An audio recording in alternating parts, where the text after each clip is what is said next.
की व्यवस्था है। संध्या को कमाया तो सवेरे की व्यवस्था है। बस उनका यही जीवन था, यही दिनचर्या थी।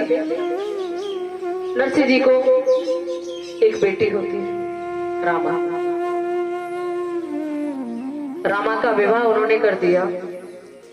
मैं बहुत ही, क्योंकि संक्षिप्त कथा सुनानी है, इतना समय नहीं है, क्योंकि भागवत कथा में भी प्रवेश करना है।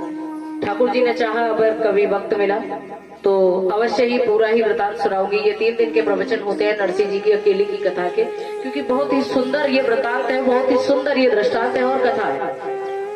नरसिंह जी का चरित्र जो है ना, वो इतना भाव विभोर कर देने वाला चरित्र है ना कि आपके अंदर रोम रोम खड़ा हो जाएगा उनकी भक्ति को सुन के, उनकी भक्ति का अनुभव करके, कि कोई भक्त किस हद तक प्रभु को याद कर सकता है और प्रभु को किस हद तक नंगे पैर अपने भक्त के लिए भागा आना पड़ता है। विवाह हो गया। अब नरसिंह जी की जो बेटी थी, उसकी भी एक बेटी हुई। उसकी शादी की बारी आ गई। शादी की बारी आई तो जाहिर सी बात है कि निहाल में खबर आएगी कि भैया भात भरने आओ। नरसिंह जी के पास व्यवस्था आई कि भात भरो। हुआ क्या था कि नरसिंह जी ने जब अपनी बेटी का विवाह किया था ना, तो नरसिंह जी बस प्रेम से प्रभु को याद किया करते थे कि हे प्रभु, मेरे पास तो कोई व्यवस्था है नहीं, कुछ है नहीं है, मैं क्या करूं, मैं कैसे भात भरूंगा, मैं क्या करूं, कोई एडजस्टमेंट करा दो। मेरी बेटी की शादी की कुछ भी नहीं था, सारे हिंदू रिश्तेदार आ चुके थे और गांव वालों ने बेचारे गरीब का मजाक बनाने के लिए कह दिया कि ये तो बहुत बड़ा सेठ साहूकार है और खूब धूमधाम से दावत करो, जितने भी आसपास के गांव हैं सबको निमंत्रण कर दो। गरीब का मजाक सब उड़ाते हैं। आ गए, गांव के गांव इकट्ठे हो गए। नरसिंह जी को कोई मतलब नहीं है कौन आया कौन गया, कौन, मेरी क्या इज्जत है, मैं हूं ही कौन जो मेरी इज्जत होगी, मैं हूं ही कौन जो मैं बदनाम होऊंगा, जो कुछ है वही तो है, मैं बदनाम वो बदनाम।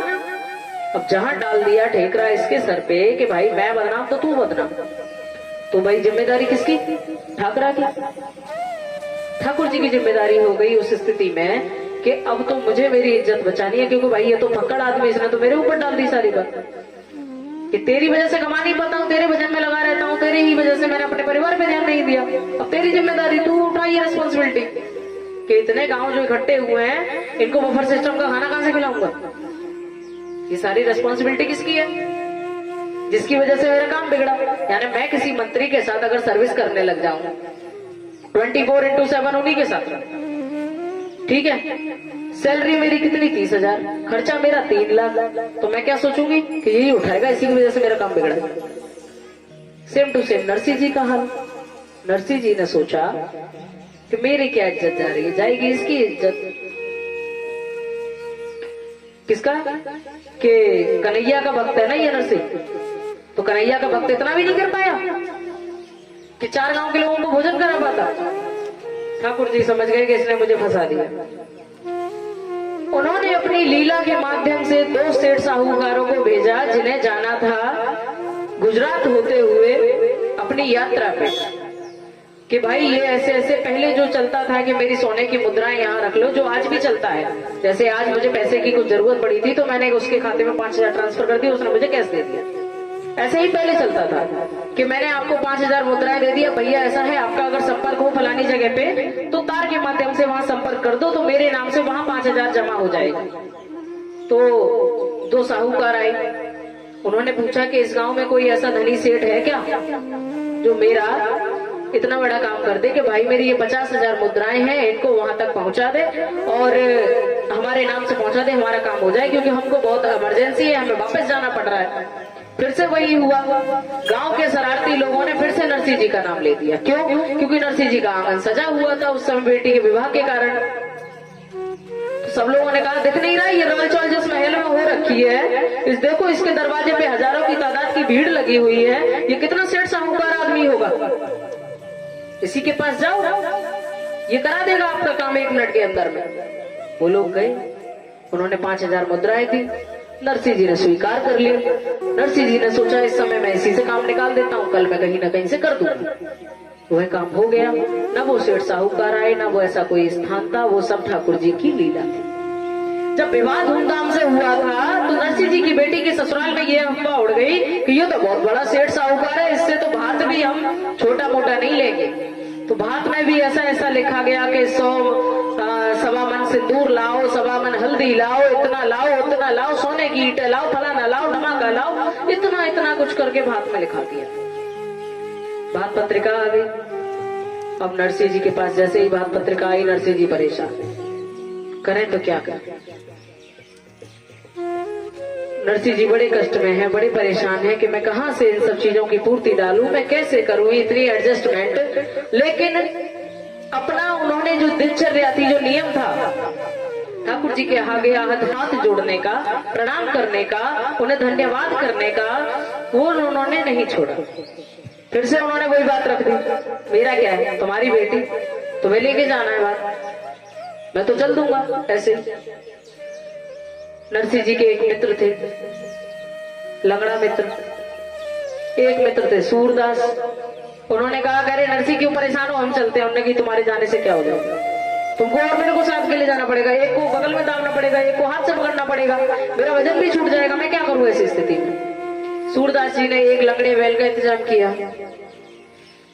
जो दूसरे वाले एक और साथी थे, उन्होंने एक टूटी गाड़ी का इंतजाम किया, बैलगाड़ी रेडी चलने के लिए। अब बैलगाड़ी में है कुछ भी नहीं, बस चल दिए ठाकुर जी का नाम लेके कि हमें जाना ही जाना है।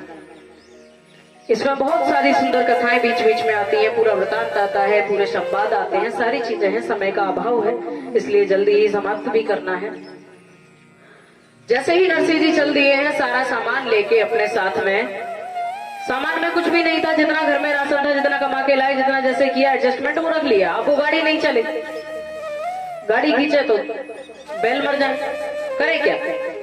ऐसी स्थिति में पहुंच जाते हैं जंगल की तरफ में और जाके बैठने लगे, भजन करने लगे। ऐसी योग माया हुई जैसे कि सुदामा जी के समय हुई थी, जब सुदामा जी भगवान कृष्ण के दरवाजे पर गए थे। उसी समय जब उनका वो मार्ग भटक गए, तो योग माया के माध्यम से ही तो प्रभु ने अपने दरबार में बुला लिया था। जैसे कि हम लोग जाते हैं, हमारे गिरिराज जी में लोग सप्तकोशीय जब परिक्रमा लगाते हैं 21 किलोमीटर की, मैंने खुद अपने आंखों से देखा है, आप लोग भी यदि गए होंगे तो आपने भी देखा होगा, एक विकलांग व्यक्ति जो 10 कदम नहीं ढंग से चल सकता, मैंने उनको दंडौती परिक्रमा करते देखा है। क्या है वो ऊर्जा ही तो है, ये वही ऊर्जा है जिसके पीछे हम लोग भाग रहे हैं। और जब हमने उसकी तरफ एक कदम बढ़ाया तो उसने हमारी तरफ 10 कदम बढ़ा दिया। उसी ऊर्जा से, उसी से हमें प्रेरणा मिली हमें आगे बढ़ने की, ईश्वर के मार्ग पर, सदमार्ग पर प्रशस्त होने की प्रेरणा मिली है। हमें सदकर्मों की तरफ जाना है अगर, तो सदकर्मों की तरफ अगर गए तो हमने राम को चुना, राज्याभिषेक होना था और अचानक ही मुझे बनकर राज्य मिल गया। लेकिन राम की जो पॉजिटिव वाइब्स थी ना, वो कुछ अलग ही तरीके की थी, नेगेटिव नहीं था। उन्होंने कहा, कहाँ इतनी सी अयोध्या, कहाँ इतना बड़ा साम्राज्य, मुझे तो जंगल का राजा बना दिया, स्वतंत्र घूमूंगा मैं, वहां स्वतंत्र रहूंगा, यहाँ इतने ही लोगों के बीच मुझे राज्य करना पड़ता, वहां मैं किस किस के बीच में रहूंगा, किन किन सुविधाओं में रहूंगा। यहाँ मुझे छत्र छाया मिली थी, एक महल की छत मिली थी, लेकिन वहां मैं खुले आसमान के नीचे रहूंगा। इसे कहते हैं राम की पॉजिटिव वाइब्स थी।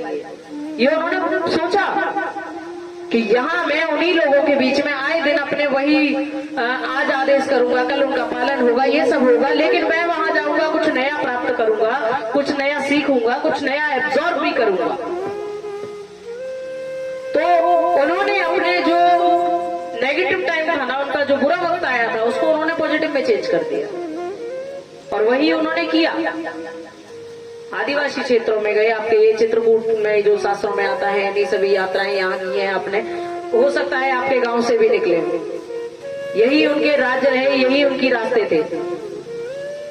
तो मेरा कहने का मतलब ये है कि हमने प्राप्त करने की जो कोशिश की है ना, हमें जो हम उंगलियां उठा देते हैं कि क्या था क्या नहीं था, मत सोचो ना, उसकी गलत चीज को पकड़ना ही क्यों। लोग कहते हैं कि राम ने अपनी गर्भवती पत्नी को वनवास दे दिया, ये क्यों सोचा आपने, ये क्यों नहीं सोचा कि उसने अपनी धर्म पत्नी, अपनी अर्धांगिनी का त्याग कर दिया एक संपूर्ण राज्य के लिए, संपूर्ण राज्य को खुश करने के लिए उसने अपने स्वयं के जीवन में आग लगा दी। यानी कि राम कितने पॉजिटिव थे।